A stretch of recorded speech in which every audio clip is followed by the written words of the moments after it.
Assalamualaikum warahmatullahi wabarakatuh. Selamat pagi, selamat siang, dan selamat malam buat rekan-rekan semua.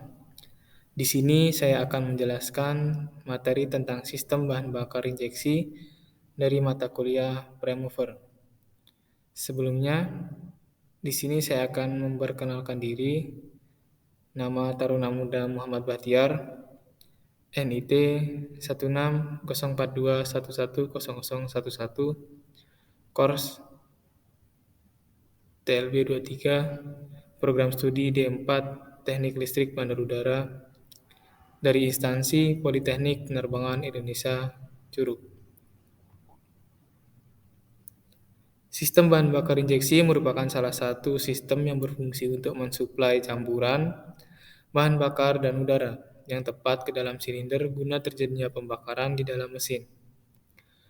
Pembakaran terjadi karena 3 komponen yang bereaksi, yaitu bahan bakar, udara, dan panas. Penggunaan injeksi bahan bakar akan meningkatkan tenaga mesin bila dibandingkan dengan penggunaan karburator, karena injektor membuat bahan bakar tercampur secara homogen. Injeksi bahan bakar dapat berupa mekanikal, elektronik, atau campuran dari keduanya. Sistem awal berupa mekanikal, namun semakin berkembangnya zaman, semakin banyak menggunakan sistem elektronik.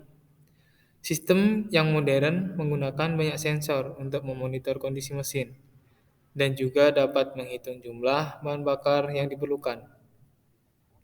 Sehingga sistem ini dapat meningkatkan efisiensi bahan bakar dan mengurangi polusi dan juga memberikan tenaga keluaran yang lebih. Selanjutnya, tujuan utama pemakaian sistem injeksi. Yang pertama, keluaran atau buangan tenaga kendaraan. 2. Efisiensi bahan bakar. 3. Performa. 4. Penggunaan kendaraan yang halus. 5. Biaya perawatan yang cukup murah. 6. Kemampuan untuk didiagnosa ketika ada kerusakan. 7. Kemampuan dioperasikan di mana dan kapan saja. 8. Kepraktisan penyetelan mesin.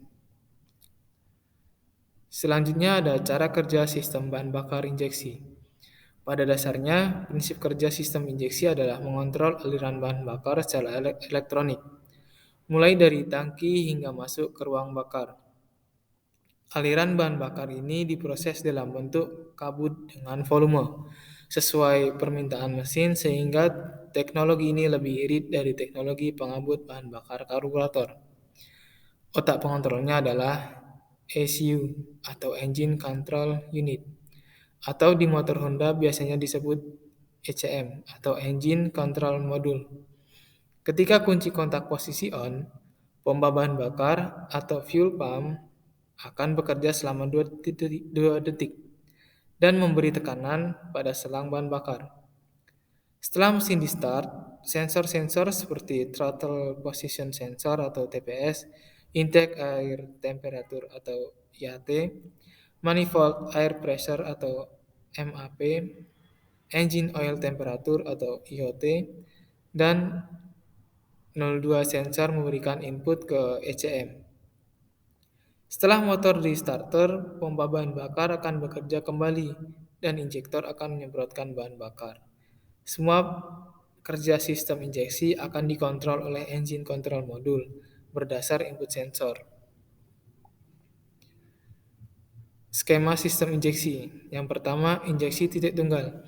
Injeksi titik tunggal menggunakan injektor tunggal pada throttle body di lokasi yang sama seperti yang digunakan oleh karburator. Kedua, injeksi kontinu. Dalam sistem injeksi kontinu, bahan bakar mengalir setiap saat melalui injektor.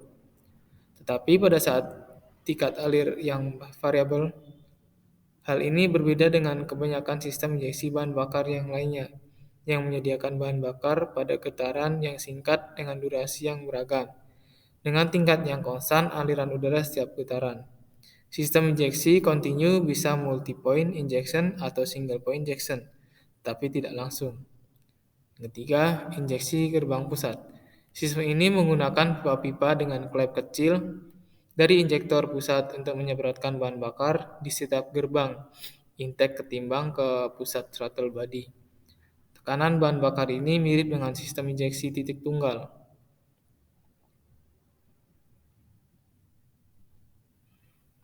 Komponen sistem bahan bakar injeksi elektronik. Yang pertama, fuel pump. Karena memerlukan tekanan tinggi agar bensin dapat disemprotkan melalui injektor, maka pompa bahan bakar pun harus memiliki kekuatan cukup besar dalam mengalirkan bahan bakar. 2. Fuel pressure regulator. Peranti ini mengatur debit bahan bakar yang dialirkan pada injektor. Yang ketiga, ECU atau Electronic Control Unit adalah otaknya mesin injeksi. Berfungsi mengatur berbagai fungsi utama seperti waktu pengapian dan campuran bahan bakar berdasarkan beberapa parameter yang diinput serta komponen-komponen yang bertugas menjalankan mesin. Selanjutnya, wiring harness digunakan sebagai sarana menyalurkan input dari sensor-sensor yang ada ke ECU.